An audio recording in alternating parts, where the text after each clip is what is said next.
प्राचीन भारत में एक साम्राज्य था जिसको कहते थे कौशल साम्राज्य।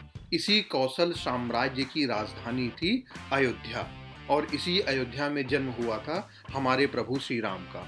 अयोध्या जो शब्द है इसका शाब्दिक मतलब है जिसको कभी जीता ना जा सके, जिसको युद्ध में कभी भी जीता ना जा सके, वो है अयोध्या। अयोध्या के राजा थे दशरथ और दशरथ थे इक्ष्वाकु वंश के राजा। और ये जो इक्ष्वाकु थे ये सूर्य पुत्र थे। तो इक्ष्वाकु वंश ये एक सूर्य वंश था।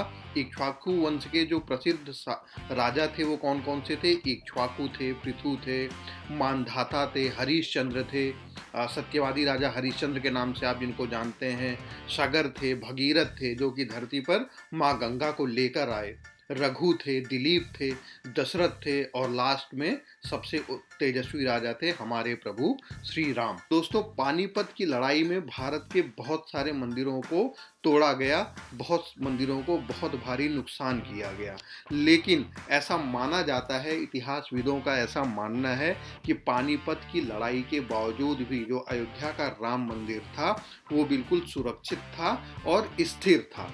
528 में भगवान श्री राम लला के मंदिर को तोड़कर वहां पर बाबर ने बनाया बाबरी मस्जिद, और इस घटना को बाबरनामा में भी पढ़ा जा सकता है। बाबरनामा बाबर की एक ऑटोबायोग्राफी है। ये जो बाबर का सेनापति था जिसने पहले बिहार में कैंपेन किया, फिर उत्तर प्रदेश में आया और बाबर के आदेश के बाद उत्तर प्रदेश में इसने भगवान श्री राम के मंदिर को तोड़कर वहां पर बाबरी मस्जिद का निर्माण करवाया। ये था बाबर का सेनापति मीर बाकी।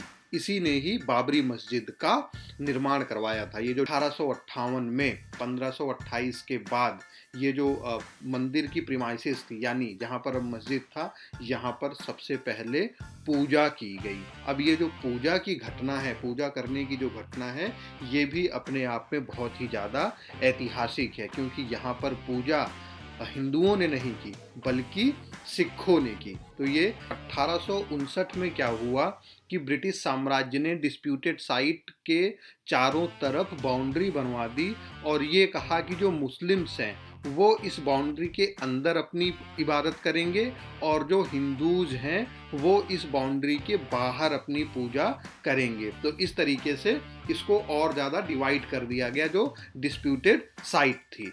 उसके बाद साल आता है 1934 का, जब बाबरी मस्जिद के ढांचे को सबसे पहली बार ढाने की कोशिश की गई।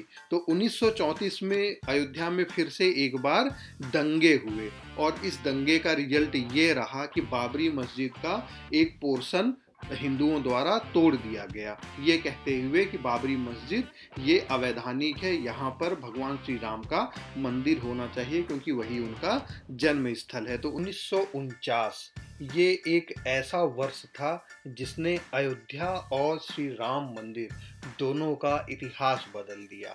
और ये इतिहास बदलने वाली घटना हुई एक संत के सपने की वजह से। एक संत ने स्वप्न में कुछ देखा और उस स्वप्न ने अयोध्या और अयोध्या में श्री राम मंदिर के इतिहास को बदल के रख दिया, बहुत ज़्यादा प्रभावित किया। ये संत थे महंत अभिराम दास। महंत श्री अभिराम दास जी ने 22 दिसंबर 1949 की सर्द रात में एक स्वप्न देखा। स्वप्न में उन्होंने देखा कि जो बाबरी मस्जिद का मुख्य गुंबद है, उसी गुंबद के नीचे प्रभु श्री राम अपने तीनों भाइयों के साथ प्रकट हुए हैं। वहाँ पर प्रभु श्री राम की मूर्ति है और वही प्रभु श्री राम का जन्म स्थल है।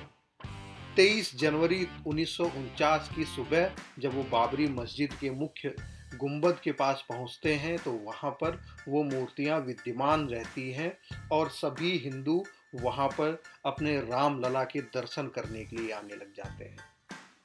हिंदू लोगों ने ये माना कि ये एक चमत्कार है और प्रभु श्री राम की मूर्ति स्वयं ही बाबरी मस्जिद के अंदर प्रकट हो गई है। मुस्लिमों ने ये माना कि हिंदुओं का एक षड्यंत्र है और किसी ने चुपके से जाके बाबरी मस्जिद के अंदर प्रभु श्री राम की मूर्ति को रख दिया है। और 25 मार्च 2020 को लगभग 28 सालों के बाद रामलला उस टेंट से बाहर निकल करके एक फाइबर के बने हुए मंदिर में विस्थापित किए गए और अब 2024 में 22 जनवरी 2024 को भगवान श्री राम लला के मंदिर का उद्घाटन करने जा रहे हैं हम।